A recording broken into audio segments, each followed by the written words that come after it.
अच्छा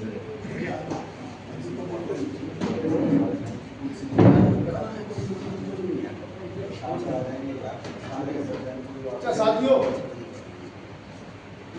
आप तमाम जो हमारे समिट से आए हैं दूर दराज से, यूनिवर्सिटी सोशलिस्ट पार्टी का आज स्थापना दिवस में आप सभी का क्रांतिकारी अभिनंदन है। कौन सी जगह हमारे बीच में comrade Shatrujeet Singh, comrade Manvendra, state committee के सेक्रेटरी लीडर, तो बहुत मुश्किल कॉमरेड राजन साहब ऊपर आओ ना।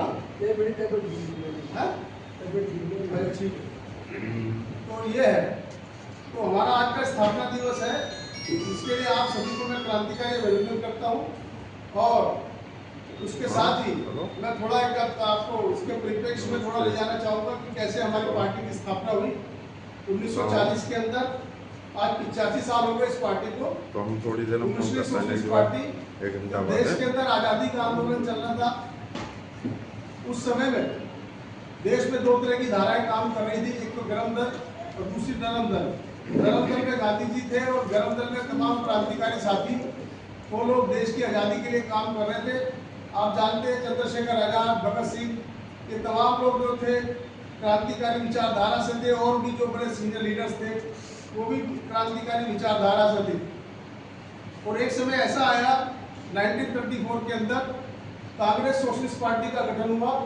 कांग्रेस सोशलिस्ट पार्टी में जितने भी लेफ्ट, जितने भी बाएं बाजू की विचारधारा के लोग थे, चाहे वो कम्युनिस्ट थे या रिवोल्यूशनरी टाइप के थे, तो वो उसके अंदर 1934 के अंदर उसके अंदर शामिल हो गए और एक बना लिया कांग्रेस सोशलिस्ट पार्टी। तो उसमें कांग्रेस सोशलिस्ट पार्टी मार्क्सवादी लेनिनवादी विचारधारा से प्रेरित थी और उसके नेता थे हमारे जयप्रकाश नारायण, डॉक्टर राम मनोहर लोहिया, आचार्य नरेंद्र देव, ये उस वक्त उसके लीडर हुआ करते थे।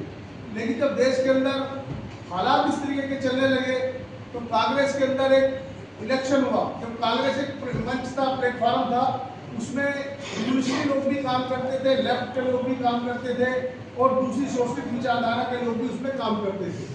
तो उस दौरान के अंदर ये तय हुआ कि भाई इसका अध्यक्ष का चुनाव होना चाहिए। तो अध्यक्ष के चुनाव के लिए नेताजी सुभाष चंद्र बोस का नाम उसमें प्रस्तावित किया गया और जो क्रांतिकारी लोग थे, जो लेफ्ट माइंडेड थे, सोशलिस्ट थे, उन लोगों ने नेताजी सुभाष चंद्र बोस को इलेक्शन में जिता लिया। और नेताजी सुभाष चंद्र बोस के सामने जो कैंडिडेट थे दूसरे, वो थे सीता भैया पट्टारमैया, वो गांधी जी के कैंडिडेट थे। गांधी जी ने उनको अपनी तरफ से कैंडिडेट घोषित किया कि भाई ये मेरे कैंडिडेट हैं। लेकिन हुआ क्या कि उस इलेक्शन के अंदर गांधी जी का कैंडिडेट सीता भैया पट्टारमैया हार गया, नेताजी सुभाष चंद्र बोस जीत गए। तो उसका बड़ा सदमा लगा गांधी जी को। गांधी जी बोले ये तो ठीक नहीं हुआ। तो फिर क्या हुआ, एक सीनियर लीडर थे गोविंद बल्लभ पंत, जो कि आप समझते हैं कि उत्तराखंड से आते थे, कांग्रेस के सीनियर मोस्ट लीडर थे। उन्होंने कहा भाई ठीक है, एक प्रस्ताव उन्होंने ला करके कांग्रेस में रखा कि भाई कांग्रेस का अध्यक्ष कोई भी रहे, लेकिन अंततः आखिरकार चलेगी गांधी जी का, जो गांधी जी का निर्णय होगा वही मान्य होगा। तो जो क्रांतिकारी लोग थे, जो समाजवादी लोग थे, जो डेमोक्रेसी में उनको विश्वास करते थे, उन्होंने कहा भाई ये तो ठीक नहीं है। चुना गया सुभाष नेताजी बोस और आप कह रहे हैं चलेगी गांधी जी की। तो इस बात को लेकर उनके अंदर मनमुटाव हुआ। वो भी वहां तक भी ठीक था, लेकिन उसके बाद ये हुआ कि वर्ल्ड वॉर 2 चल रहा था 1939 से लेकर के 1945 तक चला।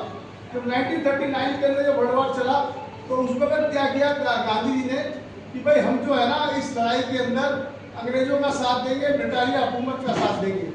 तो जो रिवोल्यूशनरी लोग थे, जो सोशलिस्ट लोग थे, उन्होंने कहा कि भाई देखिए ये समय है अंग्रेजों पर चोट करने का, इस समय अगर हम चोट करेंगे तो देश आजाद हो सकता है, अदरवाइज तो हम इनके कुछ लकू बन के रह जाएंगे। तो वो बोले नहीं भाई, हम तो इनका इस समय में क्या कहते हैं कष्ट का काल चल रहा है, इसलिए हम ब्रिटानिया का हुकूमत का साथ देंगे।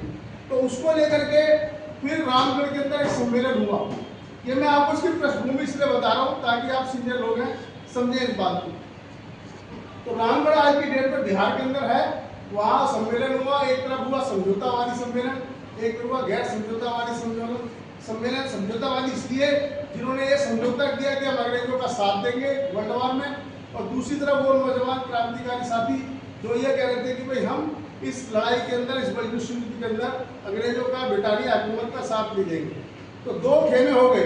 तो जो बड़ा खेमा था, जो गैर समझौतावादियों का था, उसमें तमाम तरह का जनसमूह भर करके आया और उसी गैर समझौतावादी कैंप के अंदर हमारी रिवोल्यूशनरी सोशलिस्ट पार्टी का गठन हुआ। उसी के अंदर नेताजी सुभाष बोस के नेतृत्व में उसका गठन किया गया। उसके अंदर तमाम क्रांतिकारी जो थे उसमें उन्होंने पार्टिसिपेट किया और उसकी मेंबरशिप ली। तो ये था हमारी स्थापना का जो संक्षिप्त इतिहास मैंने आपके सामने रखा। और उसके बाद से जो फिर क्रांतिकारी आंदोलन शुरू हुआ, जब ये पार्टी का गठन हुआ, इसके अंदर कई छोटे छोटे संगठन और भी थे और बड़े बड़े क्रांतिकारी संगठन भी थे। अनुशीलन समिति, हिंदुस्तान रिपब्लिकन आर्मी, जो बाद में 1928 के अंदर या उससे पहले हिंदुस्तान रिपब्लिकन सोशलिस्ट आर्मी उसका नाम रखा गया, तो वो भी उसमें थे। और युगांतर था जो यूपी में काम करता था और पंजाब में थे, कीर्ति करके संगठन था। ये सब लोगों ने मिलकर के रिवोल्यूशनरी सोशलिस्ट पार्टी का गठन किया। तो ये इसकी एक पृष्ठभूमि है। उसी को हमारे पूर्व नेताओं ने एक क्रांतिकारी सोच ये सोची थी। 1917 के अंदर रशिया में क्रांति हुई थी, जहाँ पर मजदूर और किसानों का राज आया था, और जिसको आप समझ सकते हैं कि उस रशिया में जो पिछड़ा हुआ रशिया था, जहाँ पर सामंतशाही थी, वो आने वाले उस दौरान के 1917 के बाद से जब वहाँ पर मजदूर किसान का राज हुआ, उन्होंने इतनी उन्नति करी कि वर्ल्ड के अंदर वो सुपर पावर बन गए। और अमेरिका जैसा देश भी उसके सामने पूरा हो गया कि भाई इतनी बड़ी। और अमेरिका आज़ाद हुआ कब? 1776-77 में अमेरिका आज़ाद हुआ, 1776-77। और कहाँ 1917 में आज़ाद हुआ रशिया, जो उस कैपिटलिस्ट सिस्टम से, उस फ्यूडल सिस्टम से बाहर निकल करके आया और उसने इतनी उन्नति करी कि वो पावरफुल हो गया। ये एक साम्यवादी देश की आपको मैं उसकी उदाहरण दे रहा हूँ। और उसके साथ साथ अभी आप चाइना को देखिए, चाइना शुरू में कम्युनिस्ट था, लेकिन बाद में वो भी रिफॉर्मिस्ट होता चला गया। लेकिन मेरा कहने का मतलब ये है कि जो समाजवादी विचारधारा है, जो वैज्ञानिक समाजवाद की बात करती है, कि जो वैज्ञानिक समाजवाद जो आए